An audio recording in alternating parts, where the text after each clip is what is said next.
Hello viewers, I'm back again with a new movie for you all. Miracle in Cell Number 7 Inches. This is the kind of film that's bound to touch your heart. The story of how far a little girl can go for her father's justice will surpass even your wildest imagination. Please watch the full story without skipping. I promise you'll love it. So, let's find out what happened in Cell Number 7. At the very beginning of the movie, we see a courtroom scene. A trial is in session, and a girl is fighting on behalf of the accused. She begins to tell the judge the entire story from the beginning. There was a mentally challenged father named Yong, and his adorable little daughter named Yesung. Yong worked at a market parking lot for a very low wage, but they were never short on happiness. The father and daughter shared a deep love, and they had no one else in this world. Yesung really liked a Sailor Moon brand bag. But since they were poor, Yong started saving little by little every day to buy that bag for his daughter. Every day, they would stand outside the shop and look at the bag. They also kept an eye to see if the last bag got sold, because they had been saving up for so long to buy it. But as you know, the fate of poor people, one day the last bag really did get sold. The city's police commissioner bought it for his daughter. Seeing this, both the father and daughter rushed into the store. Yong kept begging the commissioner not to buy the bag. But as I already told you, Yong was mentally challenged, so the way he begged wasn't quite appropriate. The commissioner pushed him out of the shop. A few days later, the commissioner's daughter saw Yong in a parking lot. She went to him and asked, "Uncle, did you find that bag?" She also said, "Uncle, there's another bag like that in another shop in this city. Come with me, I'll show you." Innocent Yong followed the little girl, full of joy. But on the way, the commissioner's daughter suddenly died in an accident. We also see a brick lying next to her body. At that moment, a woman walking by saw Yong blowing air into the little girl's mouth. From a distance, it looked very suspicious. The woman misunderstood the scene and called the police. Yong was arrested for child abuse and murder. But even at the police station, he didn't understand why he had been brought there. He kept asking to go home because his little daughter was waiting for him. Seeing this behavior, the police beat him even more. Meanwhile, the commissioner's daughter had been murdered, and a large crowd of media people gathered outside the station. Seeing all this, Yong became extremely nervous. The scene changes to show the little girl still waiting for her father. Since he didn't return, she went to school alone the next day. On her way, she saw her father being brought to the crime scene. From the crowd, she tried hard to see her father. Yong was showing the police what actually happened that day. But as we know, Yong had a mental condition, so his gestures looked odd. Some additional police officers made a mistake, and because of that, both the public and the media misunderstood. Everyone became sure that Yong had committed the murder.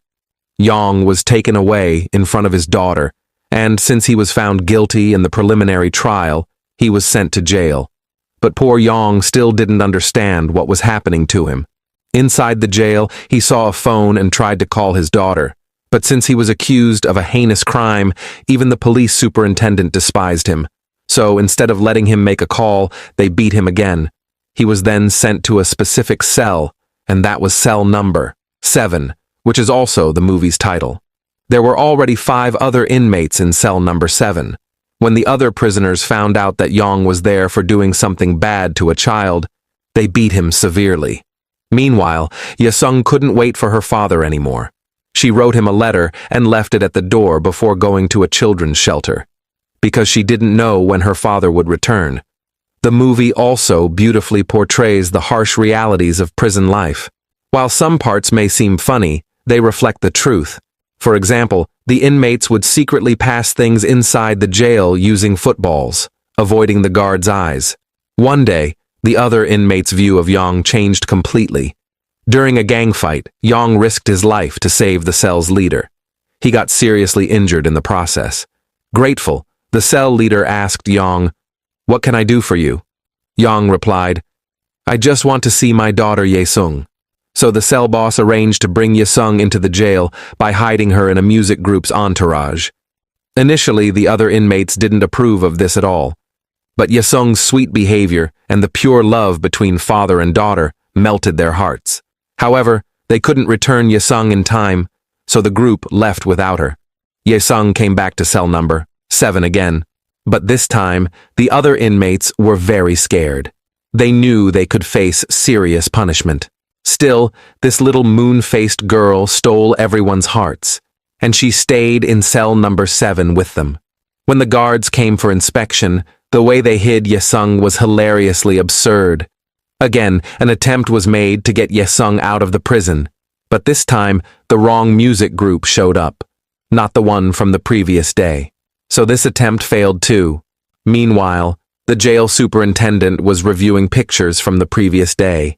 He noticed that in the beginning, there was a little girl in the photos, but by the end, she was missing. He became suspicious and started searching for the girl inside the prison. After a while, they found the little girl, Yesung, and sent her to a children's shelter.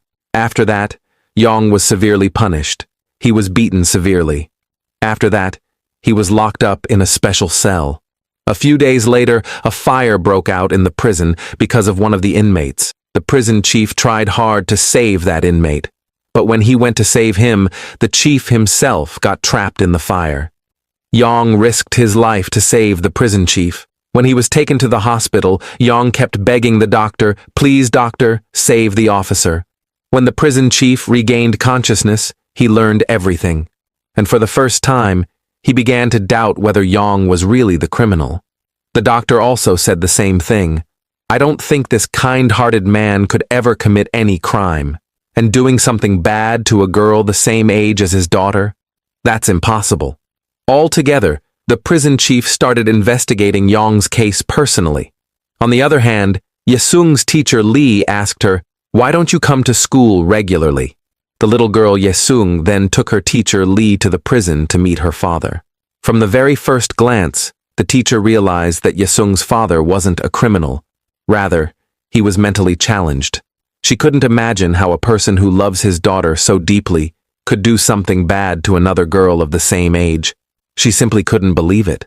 The prison chief was also there, and after witnessing everything with his own eyes, all his doubts turned into certainty that this man could never be a criminal. Meanwhile, little Yesung slowly began falling ill from missing her father so much. She was admitted to the hospital. The prison chief came to visit her. What this little girl told him then, just hearing those words would break your heart. The little girl said, "Please, uncle, arrest me too. At least then I'll be able to stay with my father. I have no one else in this world but him. If you take me with you, at least I can sleep beside my father." Believe me, in the original movie, this little girl's innocent words will steal your heart. Tears welled up in the prison chief's eyes. He understood everything. He was deeply moved by the little girl's love. He returned to the prison and arranged for the father and daughter to meet regularly. Days passed like this. One day, Yong was working in the prison chief's office when the chief walked in. He asked Yong, "Why did you kill the police commissioner's daughter?"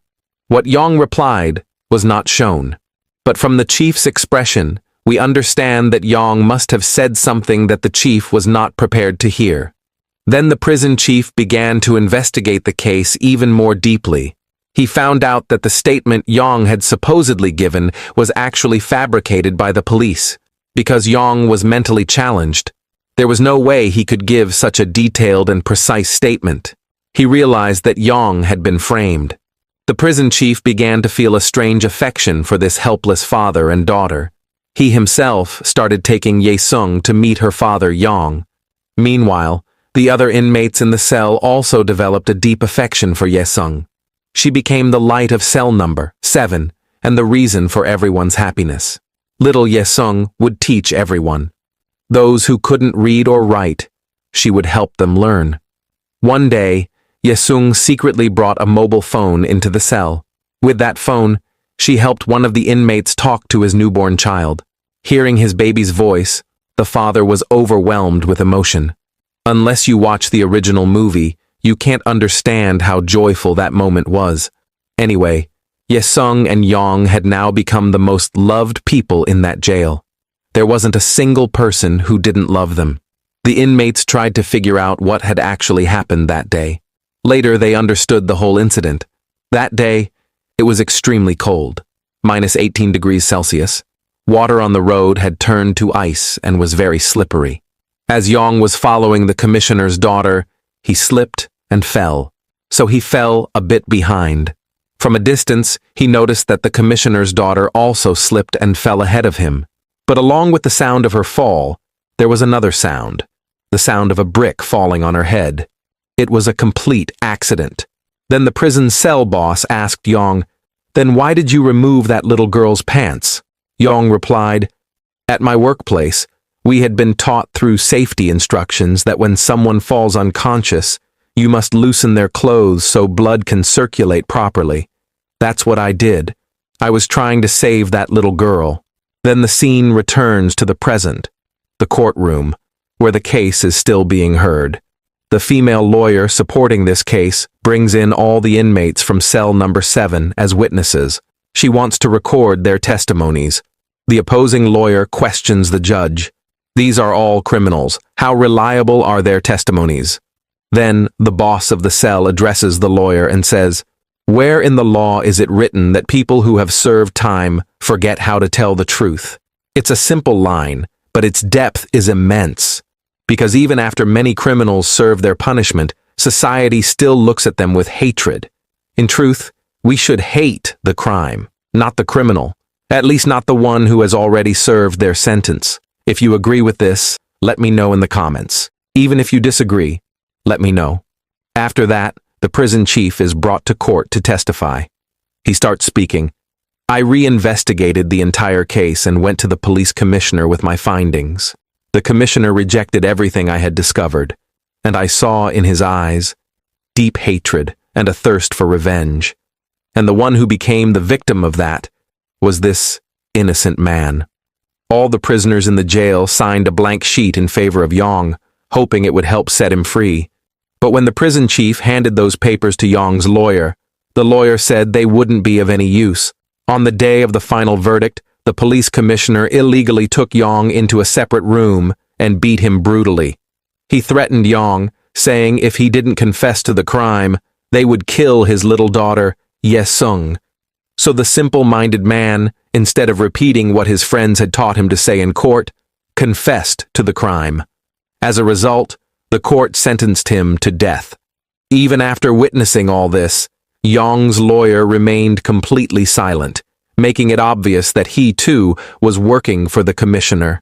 Seeing such injustice happen to this innocent, helpless man, the prison chief and others were filled with rage. But there was nothing they could do, because Yong himself had confessed. But no one realized that this simple-minded man gave up his life just to save his only daughter. Eventually, the prison chief adopted Ye Sung and brought her to see her father in jail every day. The infinite and deep love between father and daughter no longer brought smiles to anyone's face. Instead, it brought tears. The joyful moments they spent together now only filled others' eyes with sorrow, because everyone knew their time together was coming to an end. But the father and daughter couldn't understand this looming reality. December 23rd, the day Yong's death sentence was to be carried out. Coincidentally, it was also Ye Sung's birthday. In cell number 7, they brought a cake and celebrated her birthday beautifully. But the unfortunate father had no idea this was his last moment with his daughter. Shortly after, a guard came and took Yong away, but through a different path. That's when Yong realized what was about to happen. He understood he would never see his daughter again. He ran to his daughter, crying out loudly, "I didn't kill anyone. Please don't separate me from my daughter. Let me live. She has no one in this world but me." Seeing her father cry so painfully, little Ye Sung began to cry as well. She didn't want to let him go. There won't be a single person who watches this scene without shedding tears. Maybe I haven't explained the movie very well, but if you watch the actual film, tears will surely fall from your eyes. Then, the scene shifts to the courtroom, showing the female lawyer, and we realize this female lawyer is none other than that little girl, Ye Sung. Many years later, she has become a lawyer and reopened her father's case, to fight for justice and prove his innocence. The judge reviews all the witnesses and evidence and finally rules that Ye Sung's father, Yong, was completely innocent. But that innocent father had already been executed years ago. Still, Ye Sung was finally able to prove her father's innocence. She restored his lost honor, even after his death. She goes to the prison gate. She cannot bring her father out of jail with honor now, but she imagines her father floating away in a balloon with little Ye Sung disappearing into the far sky. That is how Ye Sung finally freed her father from all false accusations. Today, even in death, her father might finally find peace, and with this emotional moment, the movie ends. In our society, many people get away after committing horrible crimes, but there are also many who are punished day after day, even killed, without ever committing any crime. Let us all pray that no innocent person has to suffer punishment. And if you like this movie, do let me know in the comments, because I wait for your comments. And if you like this explanation, please like and subscribe to stay connected with me. Stay well, everyone. That's all for today. Goodbye.